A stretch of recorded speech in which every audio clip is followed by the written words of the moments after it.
let's talk some shit about football, because that's the name of the show. Boy, is there some shit to talk this week. There actually is a fair amount of shit to talk about, and because we're gonna try and keep it a little bit shorter tonight, we're on Mondays. Sorry, everyone. Internet problems, many such cases. Ideally, that's gone within soon, but it is what it is right now. So we're just gonna go ahead and dive in and keep this one short. Now, I know there was some hullabaloo in NFL. We've still got some games going on right now, actually. Eagles and the Vikings are still playing, and Bills and the Titans are still playing. Bills currently destroying the Titans, and Jalen Hurts is absolutely ripping shit up. So, but we'll get to that in a little bit here. Start with a little bit of college. I'm not gonna lie to you, man. That morning slate sucked. It was boring as hell. I'm trying to think of a single notable game in that morning slate, and just nothing really came of. In fact, the whole day, so near saying Alabama quarterback supremacy. Listen, we'll get to that, but yeah, kinda. Like, yeah. And speaking of Bryce Young, even though did he even play all the way up until halftime? I don't think he did. He played, looks like 2 drives after halftime. He had 2 drives after halftime. 13 for 18, 236 yards, 3 touchdowns. Absolutely tore it up. Bryce is just so great. It's just not even funny. Of course, UL Monroe, who did Georgia beat the shit out of South Carolina, and I don't think anyone's really shocked at that. Like, South Carolina, Spencer Rattler sucks. Spencer Rattler sucks and deserves like all the pain and misery that is coming to him. So, things you love to see, that. Yeah. I mean, you don't really love to see Georgia winning, but you do love to see Spencer Rattler suffering. Yeah, it's like a mixed bag. It's like, yeah, I don't want to see Georgia win, but if I have to, I want to see Spencer Rattler suffer. So, Toledo. Now here's a question: how did Ohio, who was supposed to have like this legendary defense, let Toledo put 21 on them? Toledo. That is pretty rough. Toledo. So they did score the Toledo Rockets. The Toledo Rockets of the MAC conference. Hey, they look great in like mid-November, but someone there saying USC coach did some nice mauling in the post-game presser. Well, why did he mold? I mean, they won. I mean, they looked okay doing it. I mean, Fresno State's no one great, but 45-17, that's... I don't complain about those. Michigan... So South Carolina. Oh, sorry. So you gotta be more specific. You gotta say the USC when you're talking about South Carolina. That's Oh shit, we got the forum. We got the what? The forum feature in Discord. It's not important. Football. Oh, okay. We'll talk about that later. Yeah, I don't recognize Pac-12 teams with their proper acronyms. Yeah, I mean, until USC, I was going to say until USC's ranked in the top 10, and I'm literally looking at them ranked at 7th. Look, until they make it to a playoffs, I don't recognize USC as legitimate. So you're absolutely right, Sognir. USC refers to South Carolina, but not today, because they got the shit beat out of them by Georgia. I will say 48 is kind of low for Georgia. I mean... They could have piled it on. I don't know if there's any takeaway from that. Although, I mean, you look at the fourth quarter and it's like a field goal. So, I mean, that's part of it. Alabama did put 14 points on UL Monroe in the fourth quarter with like the third string out there. So, just kind of that final fuck you. Michigan destroyed UConn. Clemson destroyed. We're really in cupcake territory now. But I'll tell you what. Here was the interesting one, and I don't think anyone thought differently. But Oklahoma destroyed Nebraska. Now, we talked last week about Scott Frost getting fired, of course. I think we kind of said that seems hasty. And this is the reason why. Like, if he sucks and he's losing anyway, just let the guy stay. Like, why did you have to get rid of him right then? Right, and the big point was they paid like an extra $5 million, whatever, to fire him immediately instead of like in a month. Yeah, and I just did some AD in Lincoln. Frost was saying dumb shit. Oh, what was he saying? Someone there saying Frost was saying dumb shit. I'm not. Is he being a titty boy or something? Was he being a little titty baby? Little titty baby. Oklahoma's pretty decent though. Like, to be quite honest, like Oklahoma looks decent this year. Which again, Oklahoma kind of looks decent. Oh, he said I have no answers. Reeked of incompetence. Yeah, I know, but come on. Is whoever's at the helm of the ship now is equally incompetent? You could have at least, like, I don't see what damage. Was he really worth an extra $5 million to get rid of on the spot? Was he that bad? Like, that's like, fucking your secretary bad. Not just incompetent bad. So, speaking of fucking your secretary, Arkansas welcomed Missouri State, and near about fucking lost to them. 38-27. Now, this one was funny because we've been talking about Arkansas being back, which I think Arkansas is back. You think Arkansas is back? I mean, they're showing it. Yeah. Struggling against Missouri State. Now, obviously, this is a little bit of an emotional one because Bobby Petrino, former head coach for Arkansas, is now at Missouri State. Bobby Petrino, of course, the infamous story where he had the motorcycle wreck with like his mistress on the back of it, and him at that fucking press conference with like the neck brace on. It's hilarious. Sounds very base. It kind of was, but he did kind of have to like go into like self-imposed exile after that. So, shout out here though to shout out. Go ahead. I think you're about to say what I was going to say. Yeah, I was about to say shout out to ESPN, where in like early fourth quarter, ESPN was like, I think Missouri is actually going to win this thing. Because they were briefly leading. I mean, they led the entire game almost. Arkansas had it tied right after halftime at 17-17, but then Missouri put up a TD and a field goal to make it 27-17, and then Arkansas was just like, all right, fuck this. You're not going to embarrass me at home, and then put 3 up in the last 11 minutes, which is kind of hilarious. We're kind of seeing the stats here. Like, you want to know why this thing was so fucking close? 3 turnovers. Yeah, it also helps when you have a punt return touchdown in the fourth quarter. Doesn't hurt. Doesn't hurt at all. Quarterback looked decent. 1 interception, 19 for 31. Almost 400 yards, though. Jesus Christ. That's slanging. That's slanging. It would have been super embarrassing had they lost. They didn't, so we can't laugh at them too much. I want to laugh at someone, though. If we want to laugh at someone, though, Washington beats number 11 Michigan State. The fuck? How do you let a Pac-12 team come in and embarrass you like that? This like, and like, it wasn't even close, like the whole game. No, and in fact, yeah, you're right. It was up until the fourth. It was like the midway through the fourth quarter, even more so. It was almost 40-14. Those last 2 touchdowns from Michigan State were in garbage time. Sparty should have never been ranked that high. No, I agree. Who have they to quote a famous call in to Paul Feinbaum, they ain't played nobody, Paul. Okay. Oh, like Western Michigan and the Akron Zip. How do you get to number 11 by beating Western Michigan barely and then blowing out Akron, which, by the way, that's a recurring theme on tonight's show. Akron getting blown out. Yeah, and then I'm looking at the upcoming schedule. It ain't getting no easier. Minnesota, who's not bad. Maryland, who's Maryland. Ohio State, Wisconsin, Michigan. It's like, yeah, how do you... Yeah, big names, big rankings. Yeah, it do be that way, unfortunately. Yeah. That's just... You love to see that, though.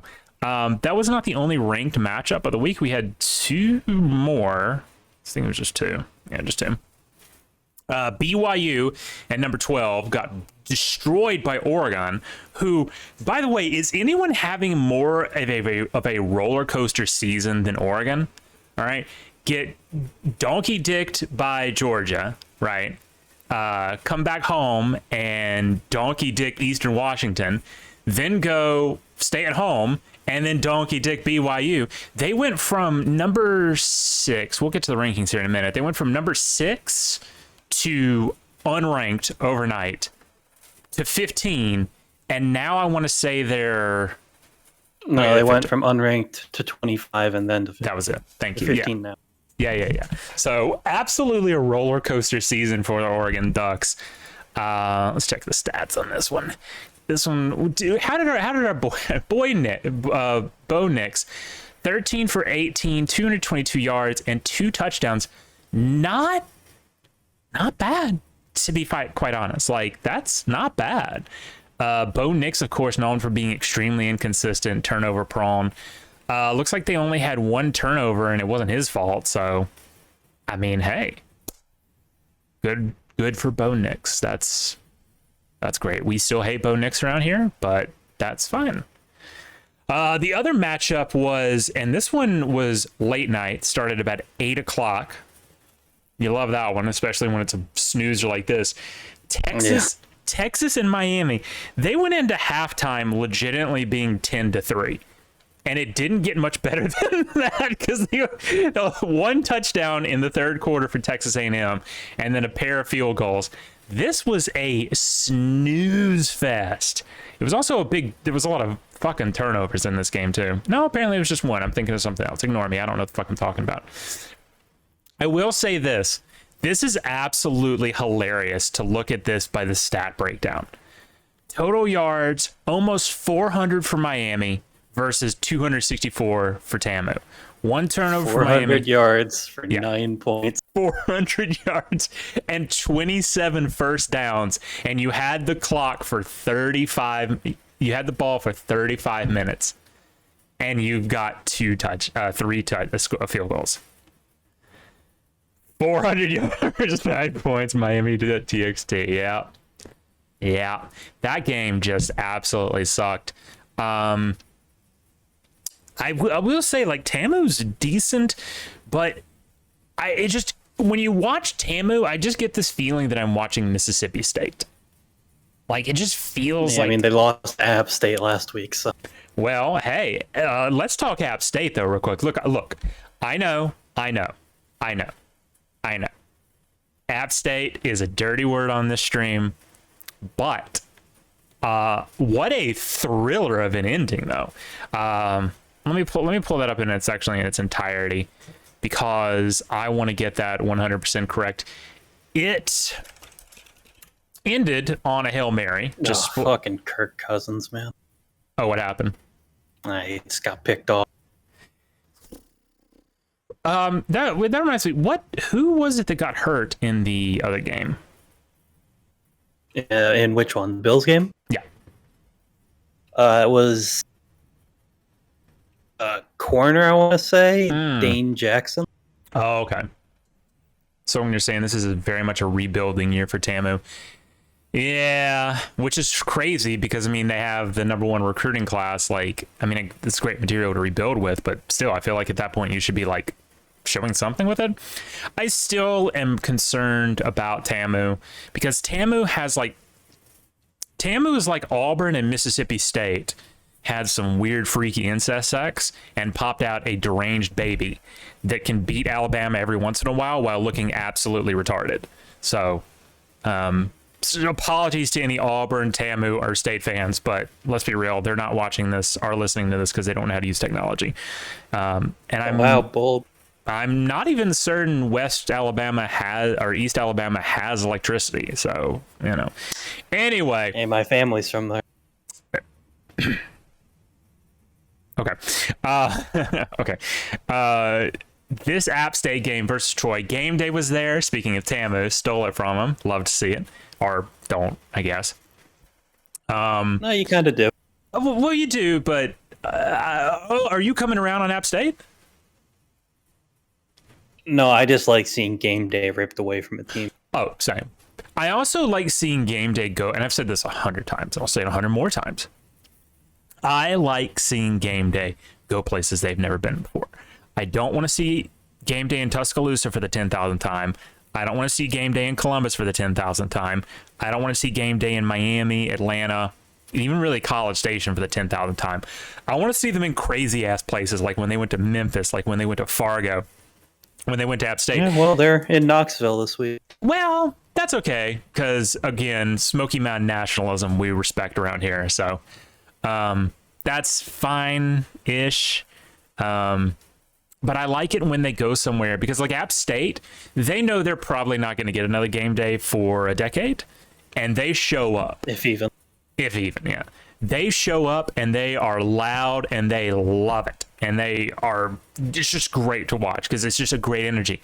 When they go to like Columbus or something, people are like checking their watches like, no, the game's early. We'll go to the game day later this year that we'll be back here. It's like, it doesn't mean anything to them. The one in Memphis. I heard every poster in Boone was sold out.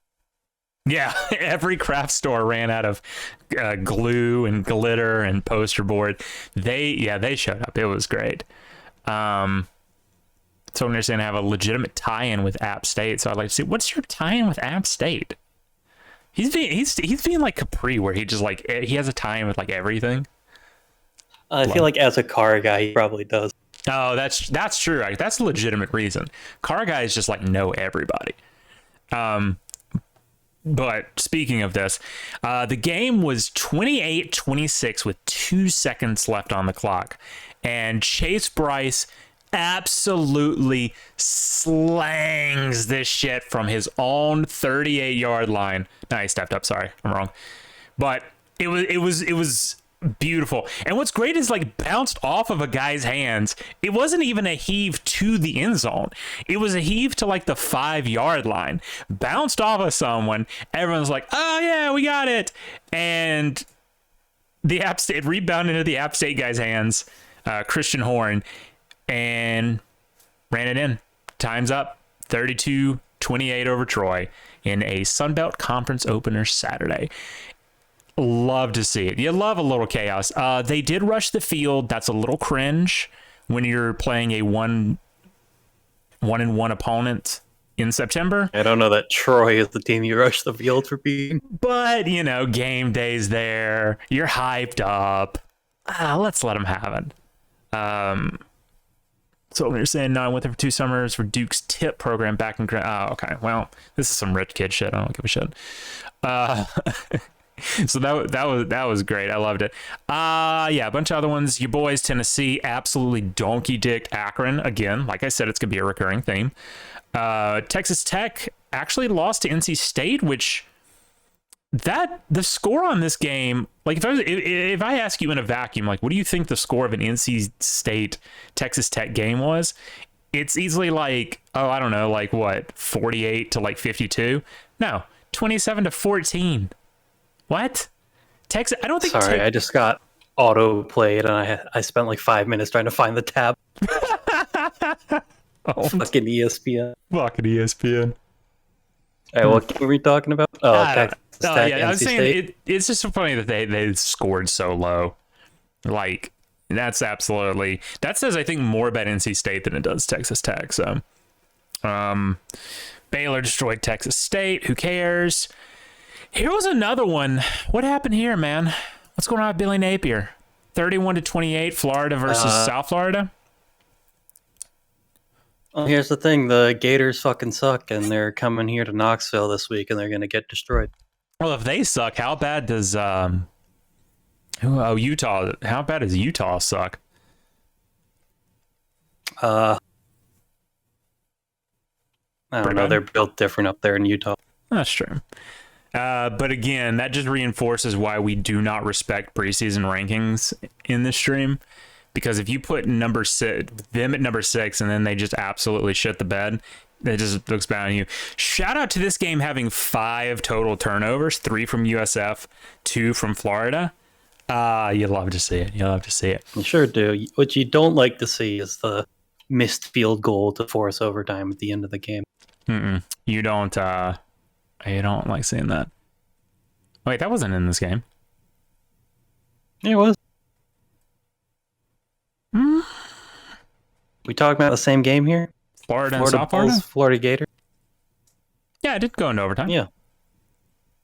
No, they missed a field goal with 20 seconds left in the game to go into overtime.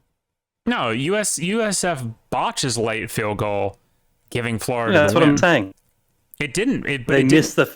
Oh, they missed it. They missed the field goal to force overtime. I understand what you're saying. Okay, sorry. Yeah, no, sorry. Please understand. English is my second language, so. Same. Yeah. Richardson, quarterback for Florida, 10 for 18, 112 yards for 2 interceptions. What? Get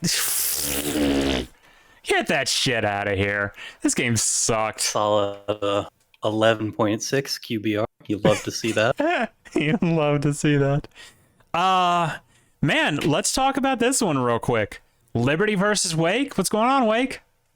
What's going on? How do you win by only 1 point against Liberty? Oh, that's why your quarterback throws 2 interceptions. That doesn't.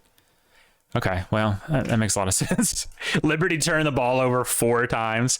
This was another good one where, like, on the stat sheet, like, Liberty won this, but Wake just somehow, like, pulled it out at the last second. 428 yards versus 346 for Liberty.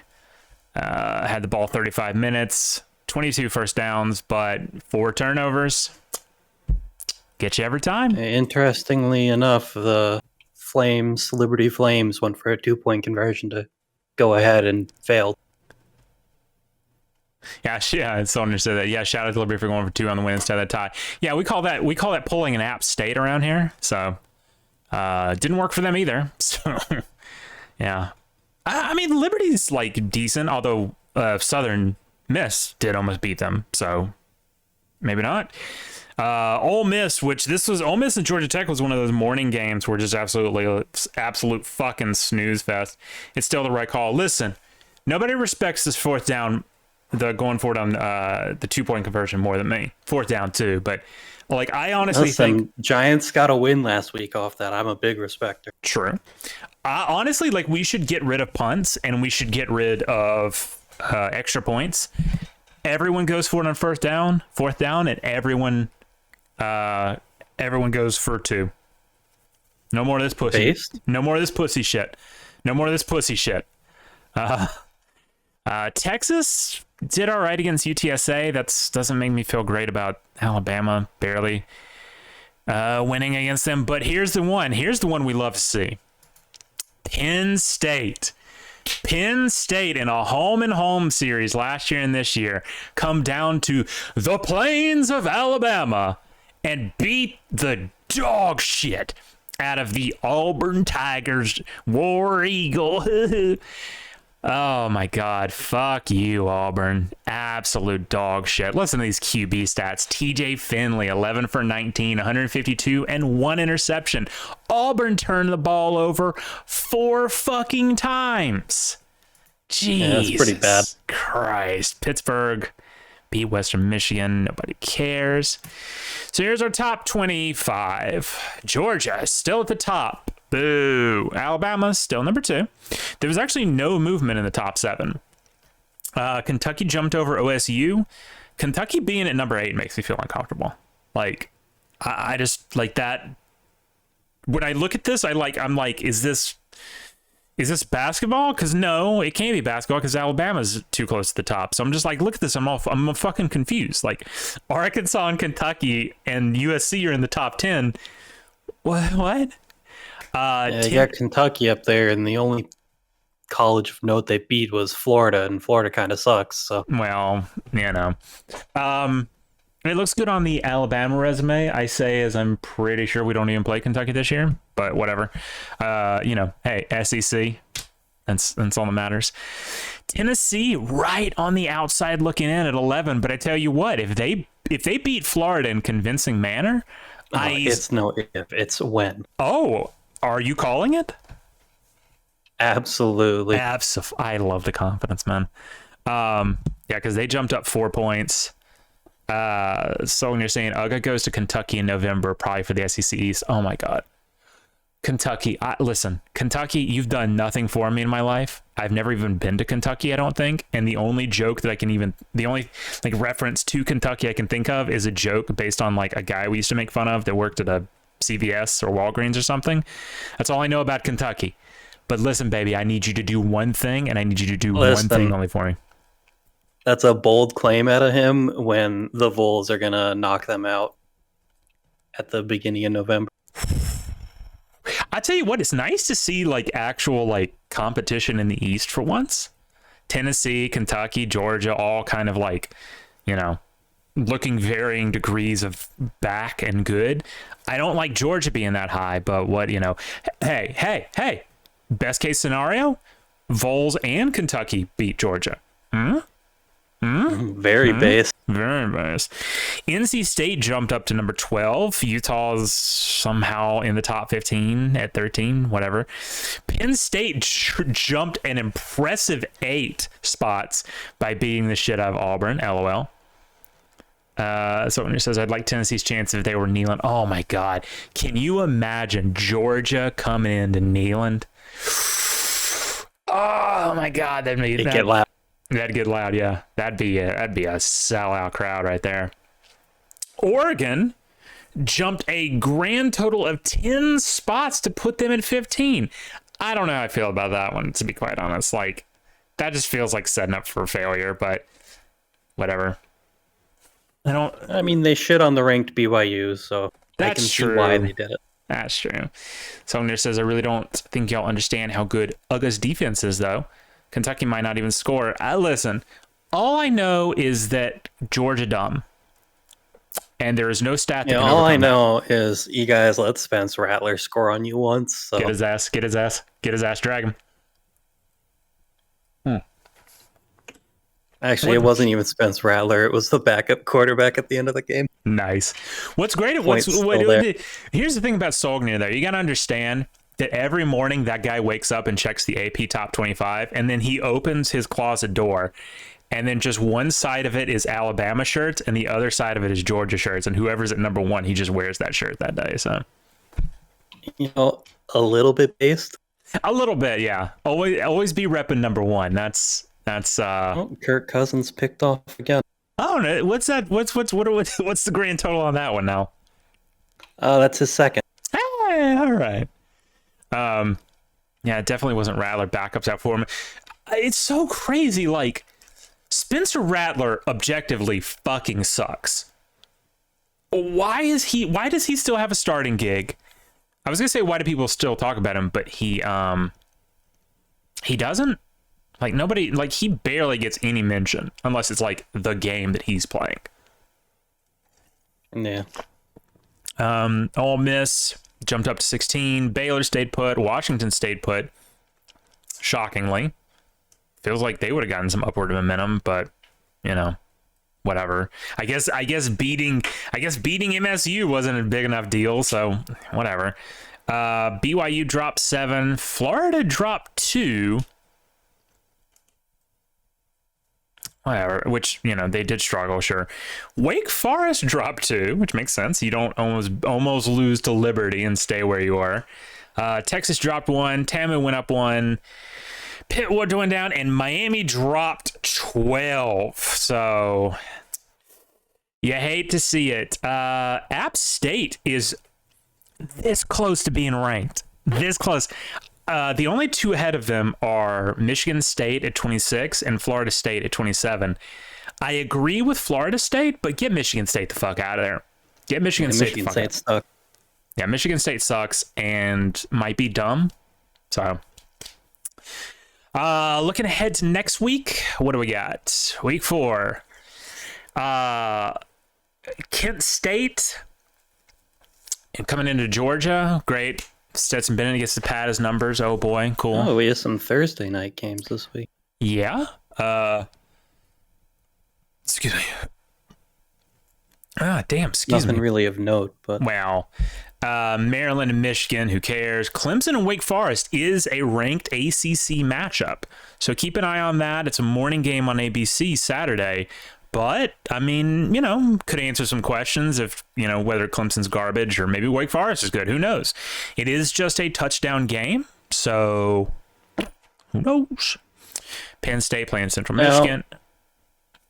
Do we think that Clemson will ever bench their QB DJ illegally for the better Cade Klubnik?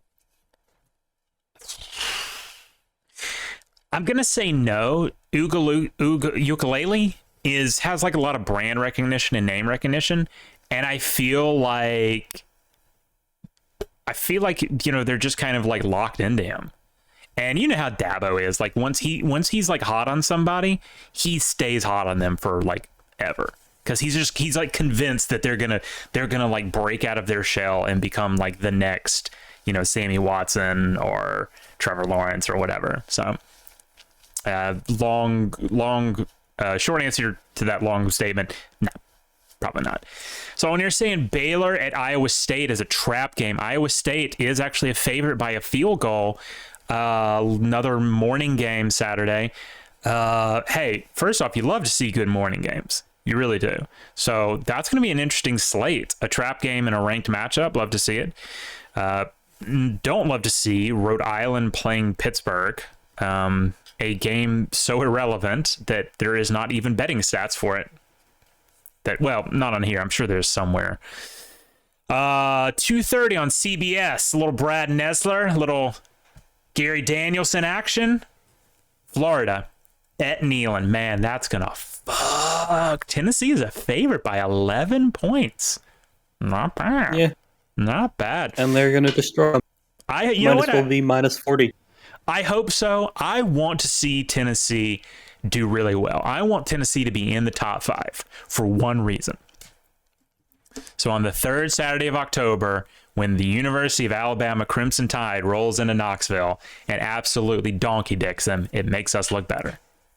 You guys are losing. Sorry to break it to you. You think this is it? You think the streak is broken this year? Yep, this is it. The Vols going undefeated. Jeez. Okay. All right. All right. I will say Hendon Hooker, is a pretty decent quarterback. It's hard to really look at anything no, I mean, 27 for 42 in that Pitt game, 325 yards, 2 touchdowns. That's not bad, actually. I was going to look at the Akron game, but I think that's just not really even fair. Yeah, he didn't even see that much action. No, 14. Yeah. 14 for 18, 300 still. 14 for the 18. The offense was popping off in that game. Yeah, 14 for 18 for almost 300 yards. Holy shit. That's better than Bryce put up. I mean, a cupcake game, yeah, sure, but, whatever. Are you saying UL Monroe wasn't a cupcake game? No, I'm just saying they're both cupcakes, so, So Sogner says, how did Succ somehow supersede Tay for most shameless homer in the wide? Which is crazy because your connection to Tennessee is 5 months old, right?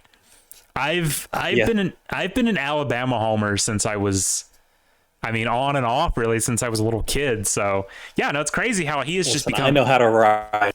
Hey, I will never doubt this guy's loyalty again in my life, ever again. So that's my game of the week right there. Honestly, I don't think that's not even a hot take. That's gonna fuck. A afternoon CBS game, SEC on CBS at Neyland, ranked, huge implications in the East. Hell, huge implications for everything. Oh man, you'd love to see something. I don't want to get ahead of myself, but the Florida Gators QB is yet to throw a touchdown this season, so we'll see. Okay. Hey, Texas at Texas Tech, nobody cares. Over under 60. Look, the way Texas Tech has been playing, I feel like the under is the safe bet on that one, to be quite honest. Middle Tennessee at Miami, who cares? Oregon at Washington State, who cares? Oh my God, Tulsa at Ole Miss, who fucking cares? Northern Illinois at Kentucky, who fucking cares? Arkansas, TAMU, the Jerry Jones Classic. That's going to be a good one, too. A little night game on ESPN. Love to see it. I'm guessing Joe Tess and McElroy will probably be on the call. TAMU is less than a field goal favorite in that one. That's a hot take, honestly. That's a hot take. Because TAMU has looked Okay. But, well, Arkansas did almost lose to Missouri State, so yeah, maybe that's fair, actually. So saying he likes Arkansas on the out right there. Yeah, no, I'm 100%. Do not hate that. No, I think I think they right the ship. I think that was a scare last week. I think they had some reality knocked into them, going saying, "Hey, we aren't bulletproof. We still do have a full fucking season to play. It's not even mid September yet." Which, by the way, a cool breezy 90 degrees at kickoff at 6 p.m. in Arlington. So good luck with that one, boys. 6:30 on SEC Network. Vanderbilt playing Alabama. 87 for that one. Yeah, we're having a heat wave down here in the South, boys, this week. It's gonna suck. Wisconsin coming into Ohio State. Ohio State's the 18-point favorite. Don't know how I feel about that one, but sure, whatever. Vegas is rarely wrong. So they're saying, I saw what I need to see when Tama fans were leaving the stadium early versus App. Yeah, there's like a culture problem at Tama. Yeah, there's a culture problem, there's an attitude problem, there's an everything problem. And honestly, I'm going to say something controversial here. Jimbo Fisher is a man of low moral standing. And until he's gone from College Station, the spirit of Bear Bryant will not bless that program. So, yeah, there's a Jimbo problem. Yeah. I heard Jimbo got a bit bitchy in the offseason. Well, yeah, he started talking mad shit about Saban, which is like the number one unwritten rule of college football. Don't talk about the king. Secondly, I'll tell y'all what, do y'all like how Southern I went there for like a split second? I tell y'all what, sure did. Here is why I don't like Jimbo Fisher. What's my favorite holiday of the entire year? Y'all both know this question. Favorite holiday? Really? Christmas. Thank you. Yeah, there we go. I am number one unrepentant Christmas simp. Jimbo Fisher, at the end of his tenure at Florida State, got the call to go. So to say my favorite holiday is the Iron Bowl. Close. It's certainly above Thanksgiving, which is barely a holiday. At the end of his tenure at Florida State, he got the call to go into College Station. He took it immediately. This man beat a hasty retreat so quickly to College Station that he threw his Christmas tree into the street, ornaments and all. That's fucked up. That is fucked up. And for that reason and that reason alone, I hate Jimbo Fisher. Well, that and he beat us last year. That didn't help. So... But yeah, no, fuck Jimbo Fisher. Fuck Tamu in general, really. They just suck. NC State playing UConn, gonna beat the shit out of them.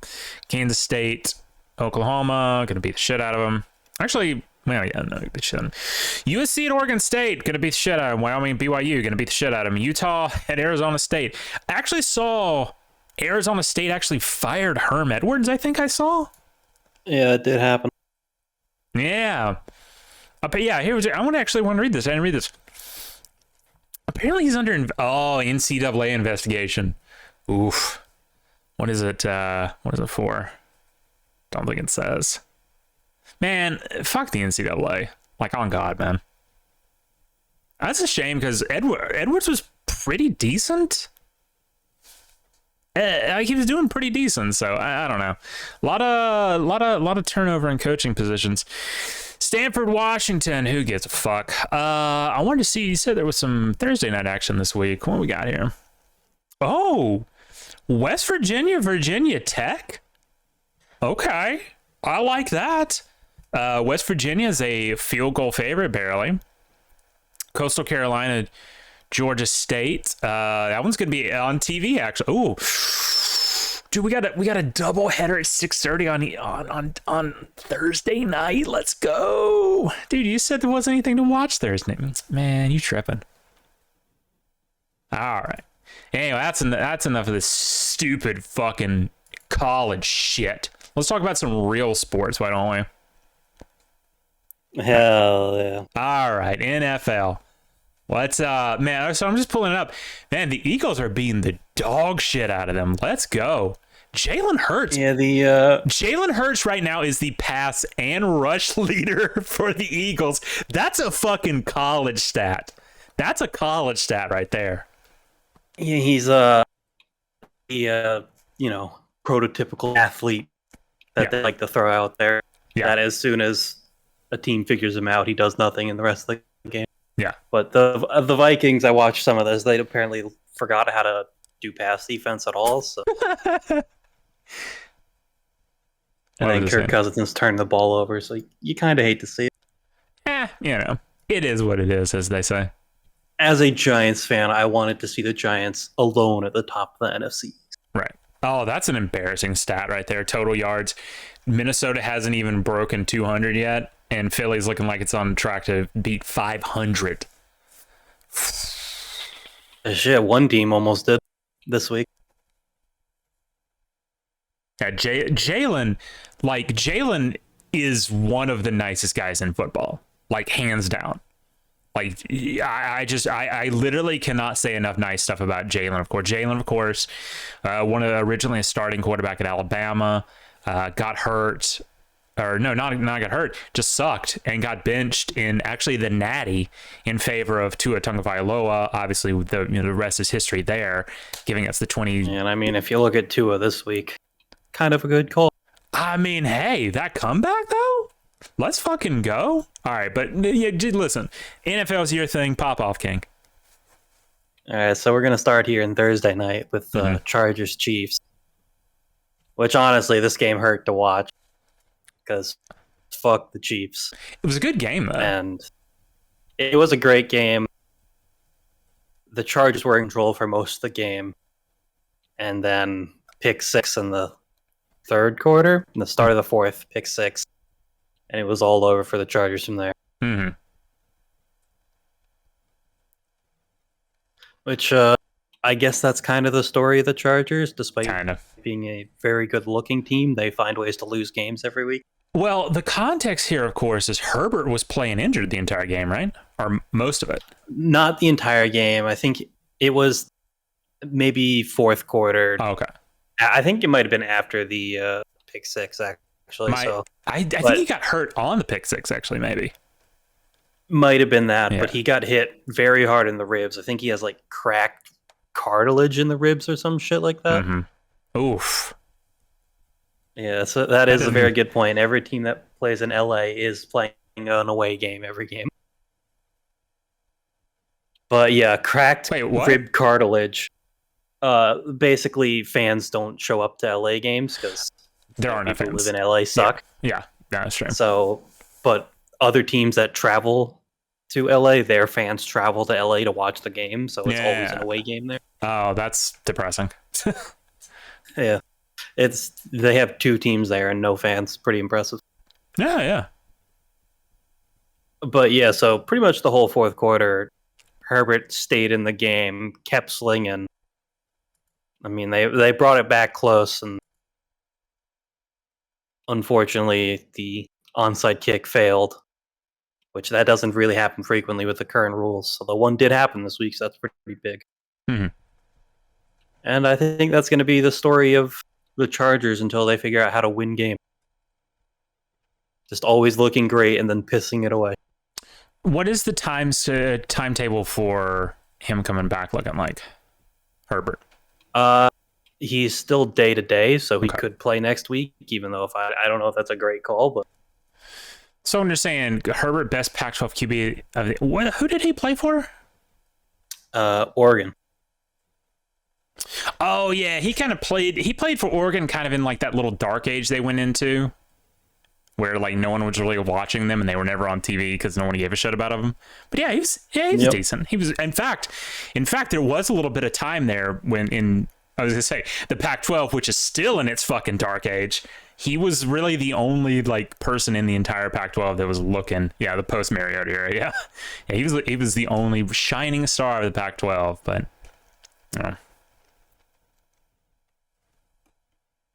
all right, yeah. Then let's move on to the Jets-Browns game. Oh God, fucking wow, what a game! Oof. The Browns what a clown team that I is. mean, it's the Browns. What do you expect? It's the Browns is the Browns. Yeah, they found a way to brown even now, even after they got rid of like half their team. The Browns up against the Jets, going for their first 2-0 season to start the season in 29 years. Mm. Last time they were 2-0 was 1993. Mm. It says a lot about the Browns. Mm. They have this game all in the bag. 17-24, 2 minutes left. Mm-hmm. All they need is a first down. They have the ball at the 13-ish yard line. 2 minutes left. The Jets have, I don't think, any timeouts at this point. Fucking Nick Chubb, instead of just going down after getting the first down, runs in for a touchdown. So there goes your perfect. If you don't get the touchdown there, you just take 3 knees, game's over, you win. Right. Instead, he runs them for the touchdown, puts them up 13. Then Joe Flacco gets some fucking 2000 whatever magic going. 2 plays, down the field, touchdown, 6-point game, and a successful onside kick. You don't ever see those. No. And you another never see touchdown. those, and even less in NFL. Right. Well, they changed the rules on those a while ago, so it's a lot harder to pull off. And yeah, so... Oh, I forgot to mention that.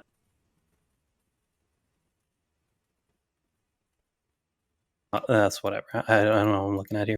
ESPN's fucked up. Yeah. But yeah, so this is the first time ever a team has been ahead by 13 or more points with 2 minutes left in the game and lost. And of course, it's the Browns that it happens to. Which Sonia is saying they brought back their elf mascot. Yeah, that's the picture I put. Oh yeah, let me pull earlier it in up the real chat. quick. Brownie the elf is there. Brownie the elf. I just don't understand, like, in what universe is this still like a banger? Like, who? Like, what? they have their whole dog pound thing going. Couldn't they just like put a dog out there? Yeah. Why? No, they put this clown shit out there and make a historic loss. Which is great because that is historic. I mean, that shit went hard in like the 50s. Yeah, that went hard. But in 2021, the year of our Lord, which was last year in 2022. Yeah, no, I got it. What? And this, I love, a game popped off, right? When you look at the ESPN win probability, and then just at the very end, it just shoots up 90 degrees. Oh, yeah. I love that. Fuck the Browns, it's like man. as late as possible. Fuck the Browns. Yeah, I mean, the Browns are scum, so. That's what, you know what? That's what they that get is for... true. The like children of the Browns players were ready to rush the field, and then they fucking had to pull them back. Oh no! Oh no! That's not good. That's painful. That's peak cringe, my man. Whatever. But yeah, that's what they get for fucking over our boy. So. All right, moving on to Commanders Lions, where Lions pulled out a big dub. Mm-hmm. Put them at 1-1. Their 500 record there is potentially the best record they've had in quite a while now. How long will it last? We'll see. Listen, I'm kind of high on the Lions this season. Big real? highlight of this: they fully shut out the Commanders in the first half of the game. Yeah, they did. Holy shit, they blew them up. Yeah, the Commanders. They started to come back in the second half, but the Lions kept them away the whole game. So you kind of really like to see. Yeah. They fell apart in the second half defensively, certainly, but I mean that's better than not. Like you know what I mean. At least they had it at some point. Jared Goff putting up decent numbers. Damn. Yeah, I mean the big highlight there is fucking Amon-Ra St. Brown. Like, what a fucking name that is. Yeah, it really is. Yeah, he 2 receiving touchdowns, 116 yards and 9 catches. This dude can play football. I think he's like past 8 games or something, he's had like 100 yards and a touchdown every game. I just noticed that because I was looking at his rushing yards. I was like, 2 carries for 68 yards. I mean, that's okay. But then I went, it's like, oh, he's also the receiving leader too. Okay. Yeah, he's not a running back. Okay. All right then. So yeah, I'm kind of high on the Lions this season. I don't hate them. Okay. I'll take your word for it, man. I mean, they are the Lions, and we'll see where they end up. But Sure. Yeah, it is still the Lions, so. I'm sorry. Amon Ra? What? yeah, What? dude. Oh, I guess I didn't.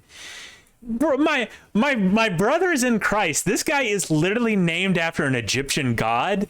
That's like all his siblings, dude. He's Amon Ra St. Brown, Equanius St. Brown, and Osiris St. Brown. 3 football playing brothers. Bro, these Hotep's on some next level shit for real. Kinda love Yeah, to see Ra's it. the sun god. All right. I mean, hey, whatever. It is what it is.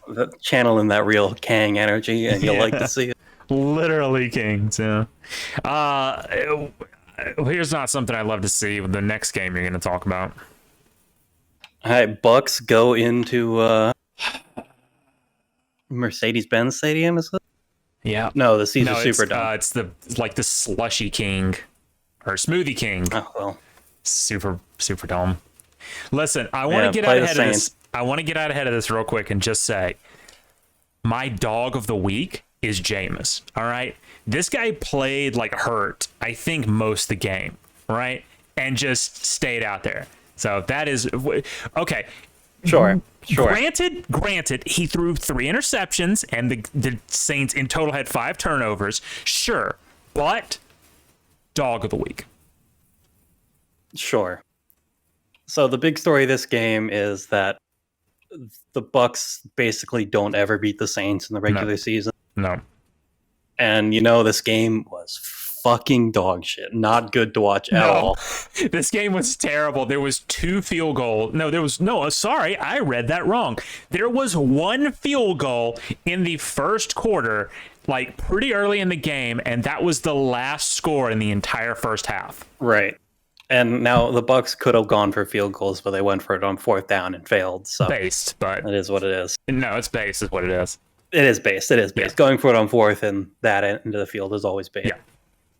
But nothing really happened until the 4th quarter when Mike Evans and Marshawn Lattimore, is that his name? Marshawn why not? Lattimore, yeah. I don't care. Got into a bit of a brawl. Brady and Lattimore were, yapping at each other. I think Fournette comes in, gives Ingram or Lattimore a shove a bit, and then Evans comes out of nowhere and tackles the dude. No, that was a proper brawl. You'll love to see it. You really Third do. time Like, those two have gotten into a There is fight. not near enough fighting in NFL. Like, not near enough. And I know there's it's because they're utterly penalized for it over and over. Yeah, I don't speaking of which, Evans is out of game because of it. Which is interesting because I was hearing that possibly Lattimore would be suspended too, but apparently nothing for him. Well, yeah, I mean, Lattimore is getting up in the face and yelling and stuff and fighting back, but what Evans got suspended for was the coming in fast tackle at the defenseless quote unquote defenseless player. Yeah. After the thing was over. Oh yeah, and they're all they're all anti that. So right, and then after that, the Bucks kind of woke up a bit, got some points on the board, got a pick 6. This is when Jameis kind of fell apart through 3 picks. I'm sorry, what did you just call him? Is Jameis? It's Jameis. It's Jameis. Whatever. This dude is wacky as hell. He's got a wacky as hell name. His name is Jameis. All right, yeah. Listen, my man's is out here talking about how the wrists are the ankles of the arms and shit. So I mean, his name's Jameis. He's not technically wrong, but it's just a weird Listen, this man had a whole speech about how the wrists are the ankles of the arms, the fucking elbows are the knees of the arms, and the shoulders are the hips of the arms. I mean, yeah, he's not technically wrong, but He's not wrong, but What the It's fuck? the fact that he does this shit makes him a bit of a freak. He's so goofy, and he's been goofy forever. Yeah. So when you're I bringing mean, up, it's who he is, and yeah, you can't hate him for it. no, in fact, it kind of makes him like a little endearing, because like yeah, like so when you're saying talking about extracurricular crustacean study course, Jameis is so notable because yeah, they won that 2013 national championship down at FSU against Auburn, but that's not even what he's most known for. He's known for stealing fucking crab legs, and he thought the whole thing was fucking funny. And the real story My man is stole even crab legs. what? So you gotta tell me the story. Oh, okay. So yeah. So in 2013, like Jameis was like the hottest shit in football. He won a Heisman. Yeah, he won the Heisman. He was just, I mean, he was huge down at Florida State. This is when Jimbo was still, winning. And around, I want to say it was towards the end of the season, around bowl season, because this is what made it so fucking funny, was he got in trouble for stealing crab legs from Publix.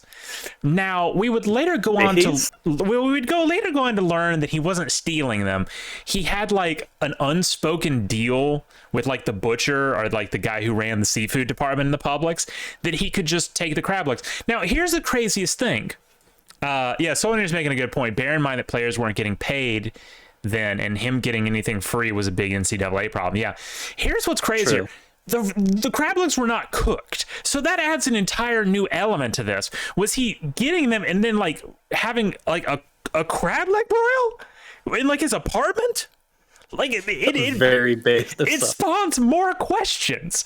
But I think the funniest shit possible is FSU. I forgot what bowl they went to later in the year. And then they went to like when they were at it was somewhere on like a beach or like it might have been like Orlando or something. The restaurant they went to fucking eat was Joe's Crab Shack. The whole team goes to Joe's Crab Shack. Oh my god. It was one of the craziest things to ever happen in college football, like off the field. So we love Jameis. We don't love that he threw 3 interceptions. Like statistically, if you take away those 3 interceptions, he was massively the superior quarterback in this game, which is a crazy thing to say when you play fucking Tom Brady. I don't know that massively better is the word I'd use. I mean, come on. Listen, he had 6 more passes. Brady had 1 receiver the whole game. Whatever. Brady also had a massive little bitch fit where he threw an iPad into the stand. So yeah, but you kind of like to see that. I mean, fuck technology. Yeah, that's true. Technology is literally the devil. So anyway, I don't want to talk about that anymore. Fuck. Tom Brady. All right, well, moving on to the massive Giants win over the Panthers. I mean, yeah, okay. Yeah, no, listen. As a Giants fan, it was a massive win. Oh, okay. Because, so big highlights out of this game. Forced fumble on the first play of the game. Love to see it. Oh, is Daniel Jones back? And then, I mean, he's not turning over the ball every fucking play. Well, no, I thought he got hurt in the preseason. No. Oh, I don't know who I'm thinking about. All right, he go got ahead. hurt last year. Yeah, whatever. Go ahead. You might be thinking of the Jets quarterback. Maybe. I don't know. All those Yankee teams are the same to me. True. So, I mean, not high-scoring game, not very fun to watch game, but, I mean, very even stats for both teams in terms of yards and first downs. But, yeah, the Giants just kind of held pace with the Panthers the whole game, and then they got a go-ahead field goal with like 3 minutes left. Panthers get the ball back, go 3 and out, and then while 2 minutes left in the game, while down 3 points, they just punt the ball away. Pretty bold decision, and they never see the ball again and lose. So many such cases. Kind of love to see it as a Giants fan. It's been a while since been 2-0. Yeah. Especially since the Giants are one of the 5 undefeated teams in the NFL right now. Maybe it's 6. One Yeah, of those two that numbers. feels strange to say, but okay. Right? Yeah.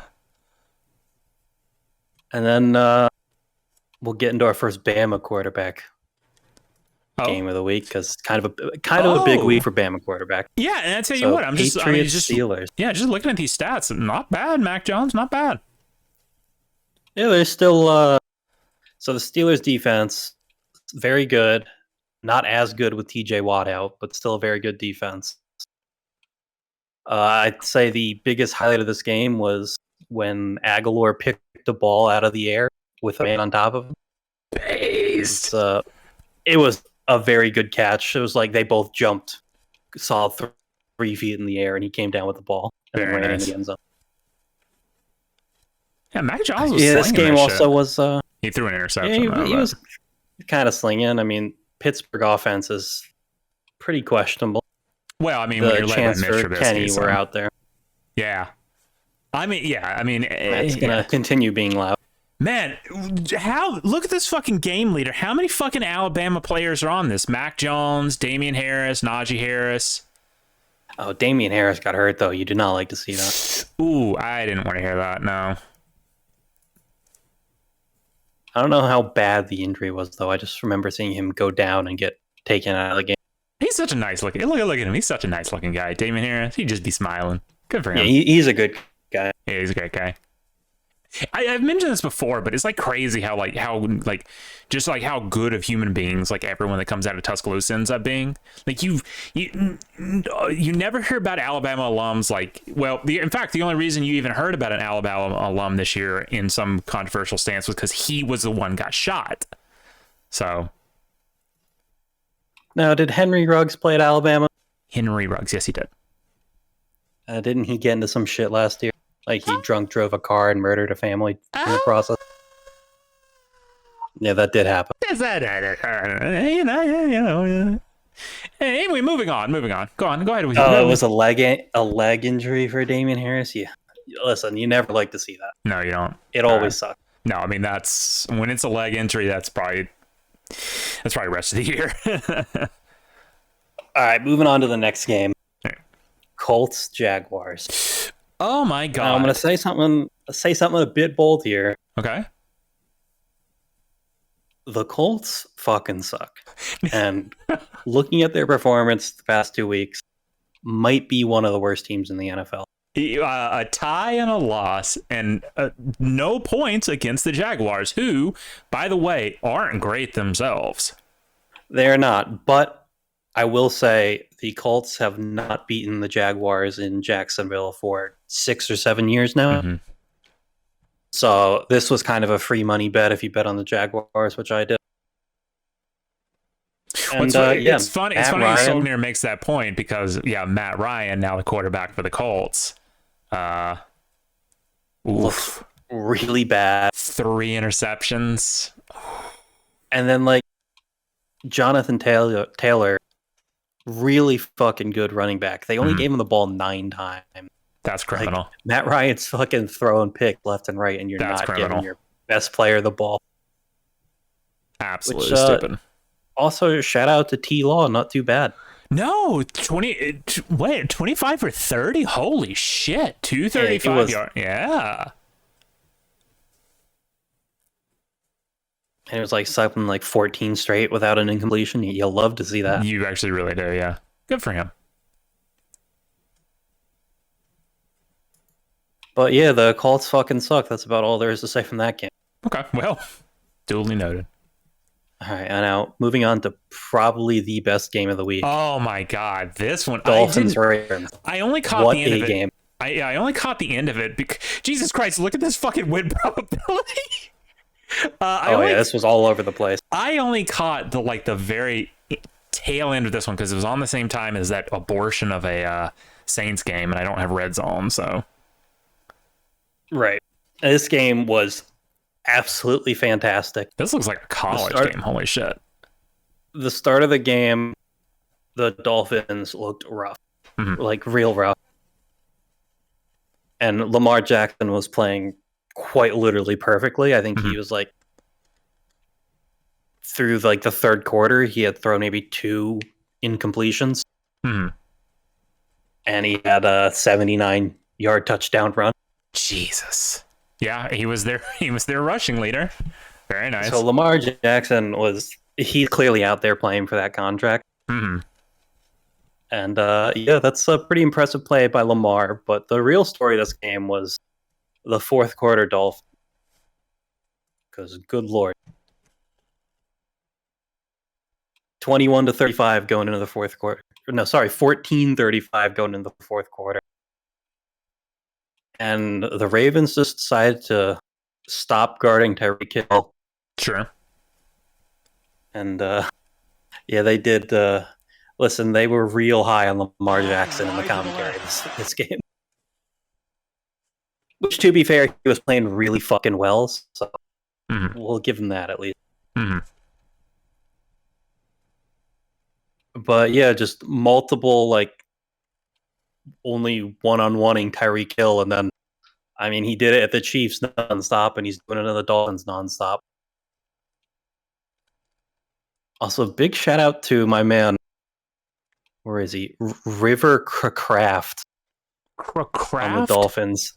Yeah, River Kraft for scoring a touchdown. Kraft. Yeah, River Kraft.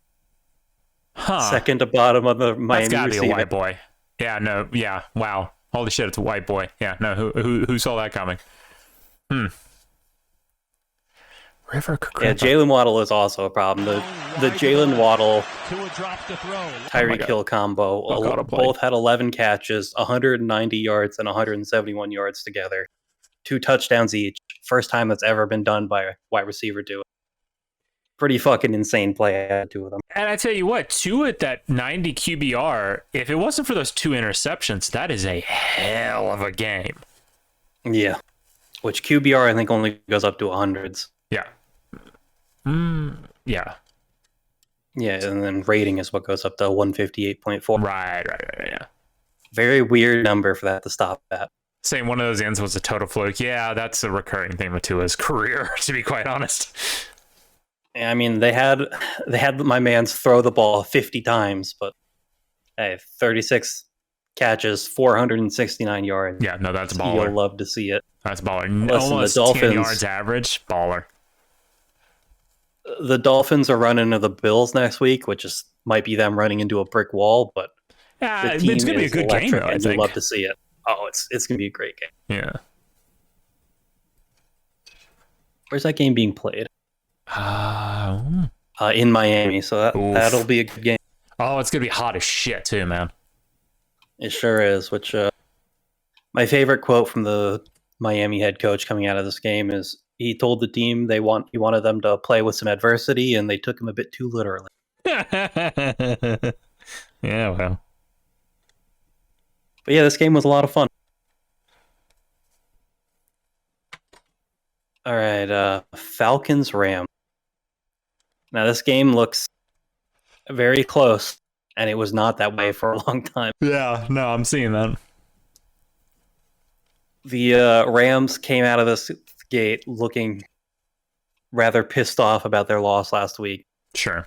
I mean, the understandable Falcons were doing jack shit, although pretty painful missed field goal to start the game for them. You don't see that a young ho coup very often. And yeah, I didn't actually watch this game because I don't know. I think I was watching one of the other shit teams lose. Yeah, and also the Falcons and the Rams are both terrible teams, and nobody likes them. So, the Rams are supposed to be good, but they've right. Really I meant morally terrible. Oh yeah, fact. And yeah, the Falcons somehow almost came back, and then fucking Mariota fumbled the ball when they could have won. I hate to see it. I mean, you kind of love to see it, but yeah, I know. What the Rams did in their final drive. I mean, shit, their final few drives, fucking blocked punt, for a touchdown for the Falcons, fumbled the ball 3 plays later. Jesus, what the fuck is this? What is this last series of drives? So starting at 3 minutes left in the game, or no, 3 minutes left in, I guess, the third quarter, blocked punt touchdown, then a fumble, then an interception, then a safety, then a the fuck? What did both teams just like mutually agree to just start like playing like Down syndrome children? The safety when you basically have the game won is pretty embarrassing. That, yeah. For negative 23 yards. What? What? Oh, it was it a fucked up punt that led to that? I mean, I don't. Oh, the safety was intentional? Holy fuck. Oh my god. That makes my brain hurt. That makes my brain hurt. It's fuck both. You know, they teams. talk about Sean McVay being a very good coach, and some of these coaching calls on his part are very questionable. Yeah, I think he's the best overrated coach. Wow, bold. Yeah, well, I just don't like hearing. At least about he can say he's won. At least he can say he's won a Super Bowl. That's true, and that's yeah.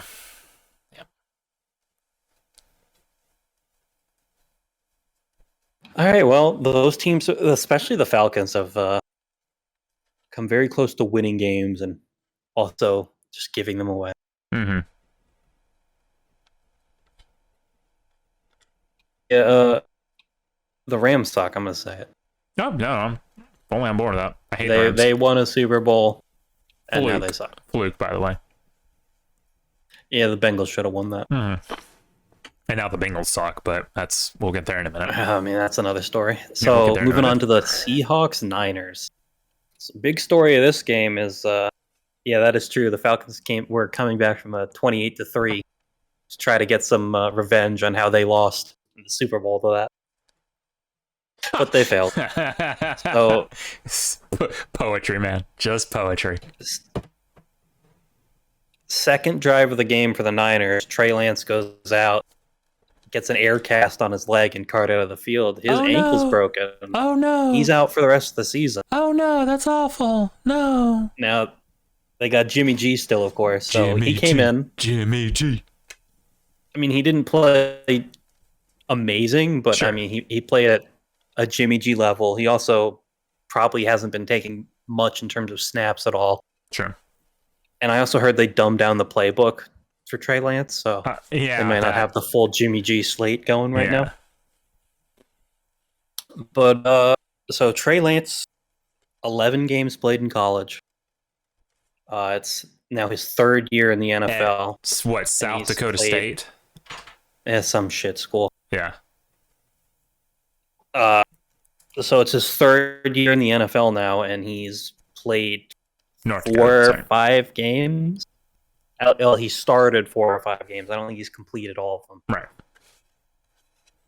And yeah, it's looking awfully like that one's going to be a very large bust, which literally everyone predicted. Yeah, I'm looking at this right now. So he was third pick of the 2021 draft. His 2022 season stats so far are as follows: 194 yards, which puts him 31st in the league, which is pretty rough for a starting quarterback. 0 touchdowns, which puts him tied for 31st in the league, which I'm guessing is last. Although he has 1 interception, so for a total QBR of 43.1. Yep. Wow! And for a third pick. Okay, sure. Why not? Pretty bad. They were supposed to draft Mac Jones, and then a week away from the draft, they said, "No, we're taking Trey Lance," and that happened. Well, that's what you get. But he's such an athlete, such a specimen. He do be. Yeah. What was he? 6'4", 220? I clicked off of it, but he's yeah. He's a big boy. He's a big boy, but so was Trent Richardson, and well, where's he right now? Who?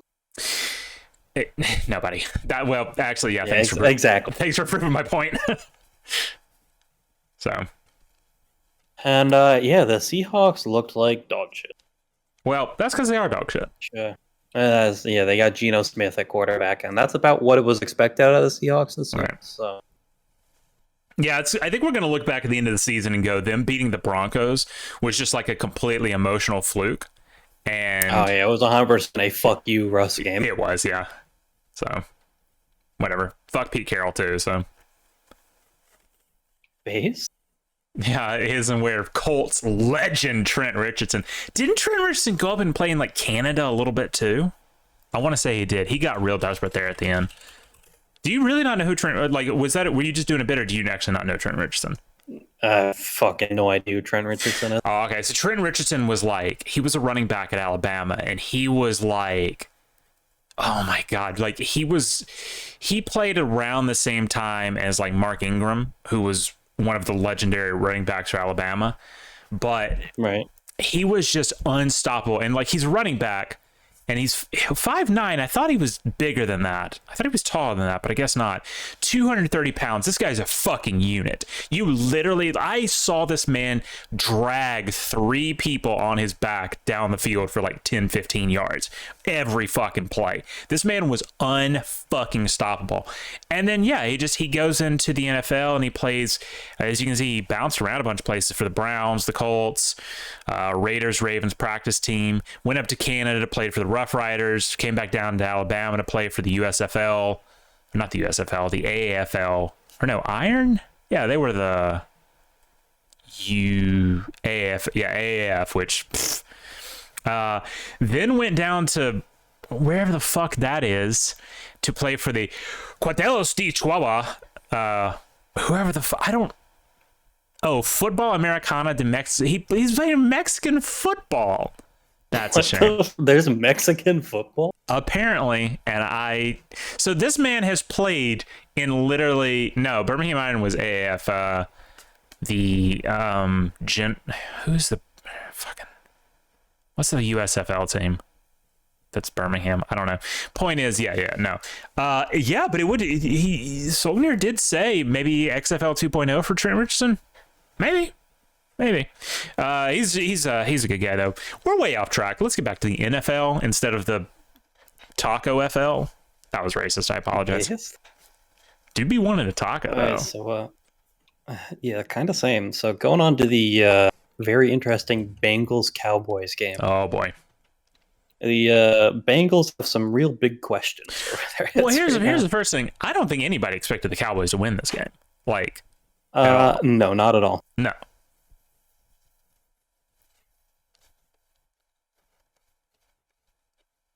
But yeah, so I mean, the Cowboys have fucking Cooper Rush in at quarterback. Mm-hmm. So I think everyone kind of expected them to not score any points at all. Mm-hmm. Which is a fair assumption. They scored points in the first quarter and then got some field goals later on. But the real story of this game, I think, is that the Bengals had one glaring issue after their Super Bowl loss, and that was their O-line. And somehow the Bengals O-line got worse going into this year, despite signing new players that they paid a bunch of money for. Mm-hmm. Joe Burrow got sacked 6 times in this game. Jesus. I think in like the past 5 games, he's been sacked over 30 times. Jesus. Like, my man's just like doing all he can. Get the boys some help. Good Right. Lord. And yeah, the Bengals almost came back in this game. They tied it up with not much time left. And then the defense just let Cooper Rush fucking ball out, Mm-hmm. go down the field, and get a field goal kick to lose the game. Which is a great question. Is like, is Cooper Rush okay? Is he like better than we thought he'd be, or does their D just suck? Or 50-50? I'm going to say 50-50. Maybe Okay. there was a bit of the Bengals defense saying, oh, we're playing fucking Cooper Rush. We basically don't have to prepare. But Yeah. who knows? I like it even in Joe Burrow's little headshot. He looks miserable. I mean, he's in Ohio. How can you not be miserable? That's true. He's in Cincinnati, Ohio, to make it even worse. Getting some of that And delicious skyline chili. the Bengals are 0-2 now, which you hate to see, but I mean, luckily for them, the entire AFC North lost this week, so they're not super far behind. Good company. I don't really like to see that the Cowboys won games, though. I mean, yeah, that's true.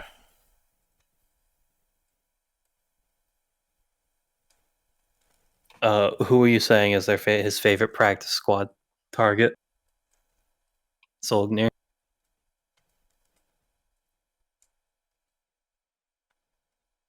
Don't know because Brown was the passing leader. Yeah, Noah Brown is their number 2 wide receiver now since that they let Amari Cooper go. He's put up good numbers to be a 7th round pick. Holy shit. He's all right. I mean, I've seen worse. Seen much worse. Oh, he's Brown, and so he's saying Brown. He's their number 2 wide receiver this year since they let their best one leave. Which is crazy. I'm looking at I don't know any of these. I know CD Lamb. That's about it. Yeah, man, that's about it. I like that Cavante Turpin doesn't even have a headshot on ESPN. Oof. Wow. That's deep. That's deep on the roster when you don't even have a headshot. Yeah, no. I mean, it's kind of frustrating to see the Bengals go from being pretty good to dog shit, but it is what it is. Yeah, I mean, the Bengals were really fun to watch at the end of last year, and that's why this really sucked. Yeah. Oh, well. Now, Texans Broncos. Oof. Listen, the Broncos, they won this game. It wasn't pretty. And there's some real fucking questions in Let's Ride country because they do not appear to be riding. No. Wilson looked okay. 1431, 219 yards, a touchdown, and an int. Yeah, but that's not premium Russ's cooking stats. Sure. But I mean, I'm giving him the benefit of the doubt here just on this. It's his first year there. You've got to imagine he's a weird dude. Russell Wilson's a weird dude. We're all admitting that, right? Yeah, Mr. Unlimited. Yeah, he's a strange guy. I'm guessing it's going to take him 2 years minimum to start culturally to fit into the Broncos. Because I'm not saying he's autistic. He had very few completions to start the game. You're not wrong. He might be. Yeah, he might be a little autistic. So, like I said, I'm going to give him the benefit of the doubt. The fact that he pulled out the dub in week 2 after really a heartbreaking loss in week 1 against his old team, the Seahawks. Maybe this is a sign of the ship righting itself. So maybe, but also the Broncos are in the same division as the Chiefs and Chargers. So okay, well. Sure, but I'm not saying they're going to win the Super Bowl. I'm just saying, it's a rebuilding year. It is. Oh, listen, the Broncos were hyped up as a quarterback away from the Super Bowl, and they got their quote unquote Super Bowl quarterback, and I don't know if I agree with that, but yeah, that's true. Hackett fucking sucked. Where's Hackett now? No, Hackett is their head coach. Oh, I'm thinking Kenny Pickett. I'm stupid. Hackett, Pickett, same thing. Yeah, I know. Yeah, Hackett came in from Green Bay. Oof. Made a lot of very questionable decisions in coaching-wise recently. So maybe that's the problem, and it's less of Russell. Maybe. I'm willing to accept that as well. Probably a bit of both. Yeah, 50-50. We'll call it 50-50. Because, I mean, when you're in the third quarter and losing to the Texans, so am I. Yeah. I mean, good for them to mount a comeback, but shouldn't have to. It should not. Now, Cardinals-Raiders. This game kind of sucked for a lot of it. Went to overtime. We got some nice free football. Mm-hmm. I actually got to watch this one. There were a few different storylines that came out of this game, so that was kind of nice. But big shout out to the Raiders for really pissing this game away. They really did. I mean, they dominated that first half, but Oh wow.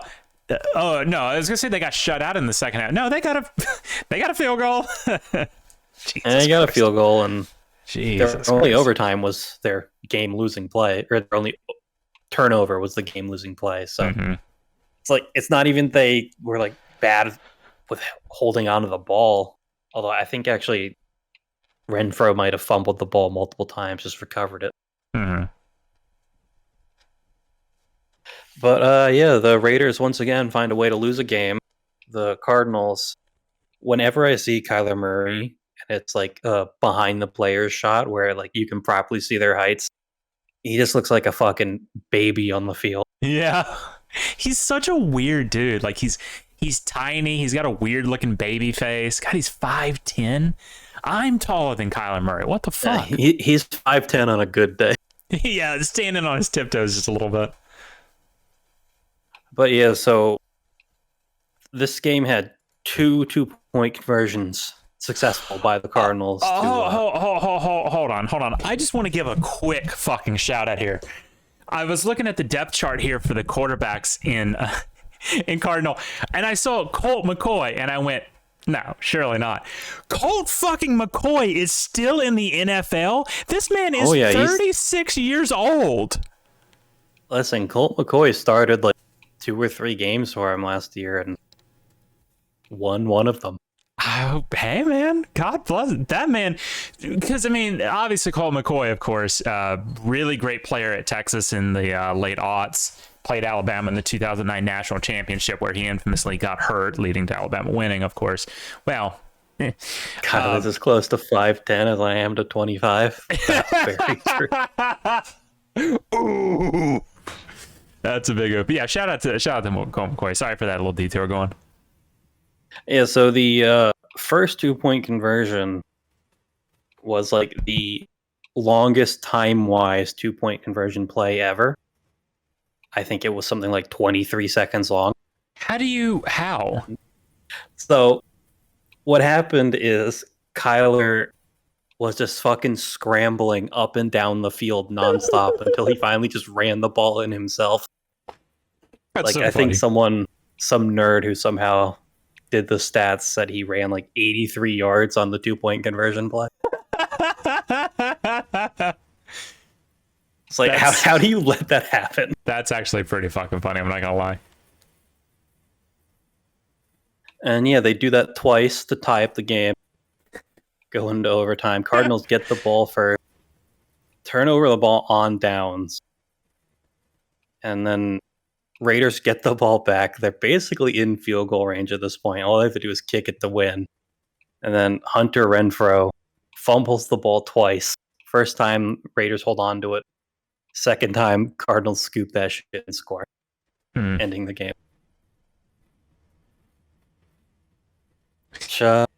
Rough game for the Raiders. The Raiders are a little bit cursed, honestly. Well, you know that some say they deserve it for leaving Oakland. Well, some say they deserve it for firing John Gruden. So, oh wow, contra but based. Yeah, contra but based. And I gotta point out here, Devontae Adams only 2 catches for 12 yards. What's going on there? Criminal, absolutely criminal. I just think give the man the ball. He usually gets 3,000 yards after catch. Just criminal, man. Just criminal. It is, in fact, criminal. Yeah. All right, Sunday Night Football. This game, boring as shit. It was, but hey. It went how you expected. Aaron Rodgers does still own the Bears. Yeah, Justin Fields still kind of sucks. So Justin Fields, across 2 games now, has done 28 pass attempts. Jesus Christ. Listen, I know it's only week 2, but sure, this man is a bust. I'll say it right now. Yeah, I mean, I could have told you that. He is not good at football. Another one of those physical specimens that is just that alone. What's funny is he has like the same haircut as like Trey Lance too. So who's the backup to Nathan Peterman and Trevor? Why does Trevor Simeon sound familiar? Backup for the Saints, started some games for him last year. How's it? Thank you. And then Nathan Peterman, who is 28, interestingly enough. So Big shout out Nathan Peterman, dude. That's a long neck that boy's got. Good for him. Good for him. Specimen. Yeah, so the Packers bounced back after their disgusting loss last week, but I think the fucking Bears are so bad that I don't even think you can say the Packers are fully back after this game. No, and Rodgers still looked miserable too. He did. He got hit pretty hard a few times. Yeah. He also fucking fumbled the ball and lost it once. So. I at this point honestly just fully expect like Aaron Rodgers. Aaron Rodgers is like 3 bad losses away from quitting midseason, and I don't think that's even that 100%. Yeah. Now, what I didn't like to see out of this game is one of the touchdown celebrations. They all took bong hits out of the football and like passed out high. That's major cringe. That's pretty cringe. Honestly, you should just fine them all for that because you don't like to see that. Sure, maybe execute them. In fact, based a little bit, yeah, a little bit. But yeah, so far it does not look like Rodgers is going to go for the three-peat on the MVP. Well, oh well. And then getting into tonight's games. Ooh. First we have Titans Bills. Fucking in Bills Stadium. And tell you what, the Bills are very much for real. I mean, this looks like a fucking college game too. Oh god, Ryan Tannehill sucks so much. Jesus Christ. Ryan Tannehill is so bad, and they drafted fucking Malik Willis last year to be the quote-unquote future, and he looks somehow worse. Oh no. You don't like to hear that. But yeah, the Liberty? The Titans, the Malik Willis came out of Liberty. Oh my god. Alright, whatever. Alright. He's another one of the specimen quarterbacks. You're not wrong. Well, 6'1", 219. I mean, that's not just huge or anything, but... He was big hyped up as a dual threat quarterback going into the draft. I'm really tired of hearing dual threat, to be quite honest. You and me both. Yeah. Because there's a few that are, but most of them get hurt pretty frequently and suck. Mm-hmm. Yeah, so the Titans scored a touchdown on their first drive of the game and then never scored again. Mm. And the Bills just kept fucking marching down the field. They can't say what they want to say. They really are, and I won't say it here. Yeah, I also won't be saying that here. I don't. What is it? Is it a euphemism for like he's, you know? I mean, we know, but we won't say it. Okay, all right. Yeah, man, the Bills are really. Although, shout out to the 4 fucking turnovers, 2 from Ryan Tannehill for the Tennessee Titans. Man, that's a shame. Also, Derrick Henry's hurt though, right? He's not hurt. He came back from his injury at the end of the last season, and he hasn't really looked the same since, unfortunately. Oh no, which you don't like to see because Henry is so much fun to watch. Yeah. I didn't want to hear that. That ruined my day. Listen, maybe he'll figure it out. Maybe he's just been playing some good run blocking defenses. Sure. And maybe Cam Newton will come back from after that car accident that ruined him. You know, who knows? Sure. We can all hope. Yeah, I mean, unfortunately, the Bills did punt for the first time in a few games this game. Oh no! Their first 2 punts, the fucking Titans receiver muffed both punts. Did they score off of that? One of them, yes. The other ones, I think the Titans got back. Okay. But yeah, they didn't have like a real punt until fucking Case Keenum, the backup quarterback, came in because, funnily enough, the Titans benched their starters before the Bills did. They full on gave up in the third quarter. Case Keenum still in the league? Yep, he's back up for the Bills. I could have sworn Case Keenum was like an assistant coach somewhere. God, he's 34. Jesus Christ. Oof. He's looking a little rough. I'm not gonna lie. Like that does. I'm like, okay. I mean, I spoiler alert. I'm 32, and I look easily 10 years younger than this guy. So I don't know if that's hard. But he does get millions to be a backup quarterback. So is he really living the rough life? Okay, that's true. So like, what the fuck is going on there? Why does he look like he's hard drinking? Well, maybe he is. He very well might be. And Matt Bark, what's crazy is like I'm apparently just now learning that there is like a bunch of like men my age that are just riding the bench all across the NFL. So, oh yeah, that's crazy. Good for them. Good for them. The bench quarterback position has got to be the most comfy position in the league until. I'm a little jealous, to be quite honest. Well, you're a specimen, but it's definitely not a quarterback, my man. Prue's got that. Man, what? He's kind of got like that kicker build, you know, like kind of tall, not great, not great physically, but doesn't have to be. Just has to kick. Charlie Whitehorse? Charlie Whitehorse? Who the hell is Charlie Whitehorse? Whitehurst. Whitehurst. Oh, okay. Don't know who that is. Anyway, last game of the night though. Why did they have the two games going on at the same time tonight? So I guess the NFL was just testing it to see how they felt about it. Well, it sucks. Don't do it again. Going on Monday Night Football. Yeah, it sucks. Supposedly there was talk about having a triple Monday Night Football. No, thing that would no what? No, thank you. No, yeah, fuck off that. We like our Sunday slate being packed. Mm-hmm. Yes, I'm kind of surprised that the Eagles only scored 24 points in this game. Yeah. There was literally no points scored in the second half of this game. No, there wasn't, was there? That's embarrassing for everyone involved, really. Yeah, it really was. So 3 turnovers for the Vikings off Kirk Cousins. Looked so good last week, and they came into this game and looked like they forgot how to play football. What happened to Kirk Cousins? So I think some of those touchdowns were just throwing it deep and hoping Justin Jefferson catches it, which did not happen. I don't know, the Vikings were I was high on the Vikings last week. I thought it was their year, but I mean, they lost the fucking Eagle.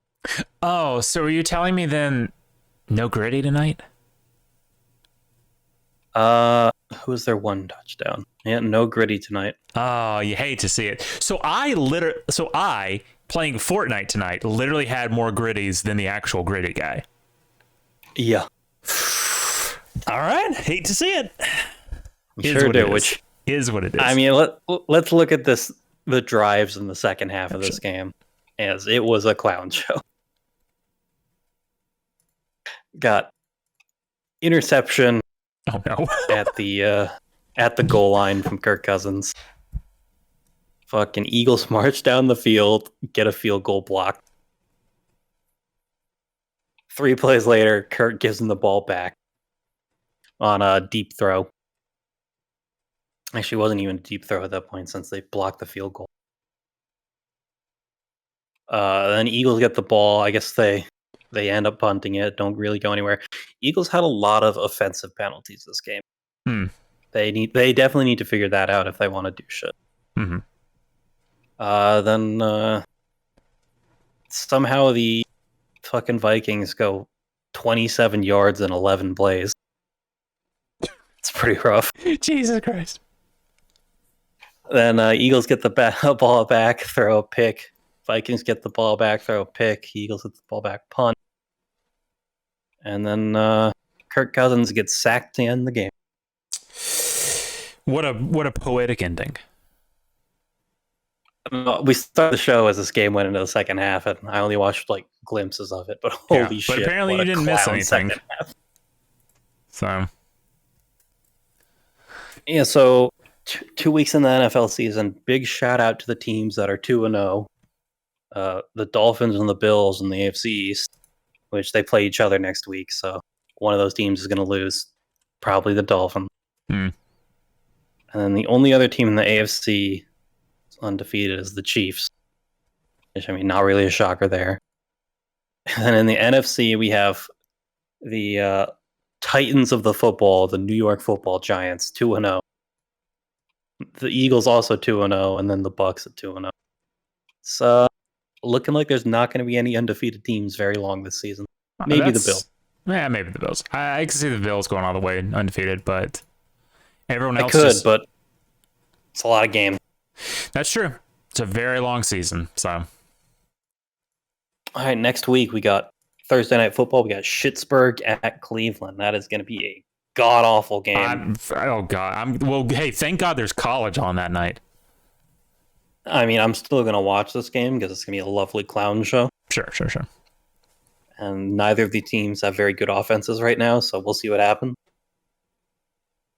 Any big Sunday matchups? The Chiefs are going to murder the Colts because the Colts suck. Mm-hmm. Buffalo, Miami at 1 o'clock. That's going to be a good one to watch. Ooh, that's going to be great. Lions play the Vikings. After this week, the Lions might beat the Vikings. I know it's bold to claim, but okay. Listen, also the rookie for the Lions, Aiden Hutchinson, that dude, 3 sacks. A pretty big game for him. Mm-hmm.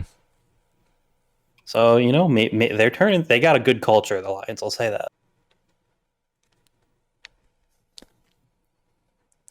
Yeah, Josh Allen doesn't like playing the cold, and they're going down to Miami. It's going to be warm. He's going to sling it. Do they have lines up for that game right now? They do not. I guess because the Bills just finished their game. Mm-hmm. Ravens at Patriots. Sorry, Patriots. I don't see you winning that one, unfortunately. Rebuilding here. Sure. When you got fucking Joe Judge and Matt Patricia calling offense, it's definitely rebuilding you. Shit. Bengals at Jets. Do we think the Bengals will finally bounce back this week? If you can't bounce back against the Jets, your season's over. See, the problem is I think the Jets have a pretty good D-line. And with the Bengals O-line being like what it is, Joe Flacco might be racking up another W here. Oh, okay. Listen, I want to see the Bengals win, but that O-line is so bad. Mm-hmm. You got Eagles, Commanders. The Eagles should easily win that one. That's going to be a clown show. Saints, Panthers. I'm going to say Saints. They should win that game. Will they? Who knows? Because the Panthers have not played at the level they, in theory, should play at. Rams, Cardinals. That's a nice divisional matchup. Either of those teams could end up winning when you got fucking Matt Stafford who will throw 4 picks a game and a 3-foot baby playing quarterback for the Cardinals. Jags at Chargers. I expect the Chargers to win that game, but maybe this is Jags year with a real head coach. Falcons, Seahawks, a nice bird battle. I want to say Falcons in that game, but they seem to be finding a way to lose, and it is the Falcons. So. It is the Falcons. Probably the America's game of the week here, as Fox likes to call them, Green Bay at Tampa. In theory, that should be an exciting game. Now, Mike Evans is suspended for that game, and both Godwin and Julio Jones are hurt. Maybe they'll be back next week, maybe not. But it's going to be Aaron Rodgers throwing to no one and Brady throwing to no one next week. So oh, no. We'll see how that goes. But I do like the Bucs to win that, and it is at home. And, 49ers Broncos for Sunday Night Football. They need to flex that game the fuck out of there, because who cares? And then Monday Night Football, the very hype Cowboys at the Giants. Give me the Giants. Who you got for that one? Yeah, I got the Giants. Oh, yeah. That was a stupid question. No shot fucking Cooper Rush comes into New Jersey and beats the Giants. Listen, we got our new head coach. The energy is different this year. Daniel Jones, Saquon Barkley, they're going to find a way. Brian Dable has the biggest balls in the league. Bold claim. Bold, but so far proven to be true. True. And, yeah, that's... All right. Well, pretty. Oh shit! Are you serious?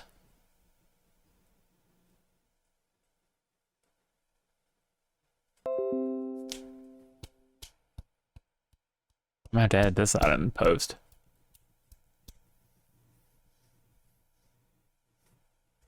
But I mean, the video just looks like he was cheering, like trying to get his hand in there with everyone else. And Didn't since Kyler Murray's literally like 4 feet tall, didn't get a word of that. Didn't get a word of that. My internet went out for like 30 seconds.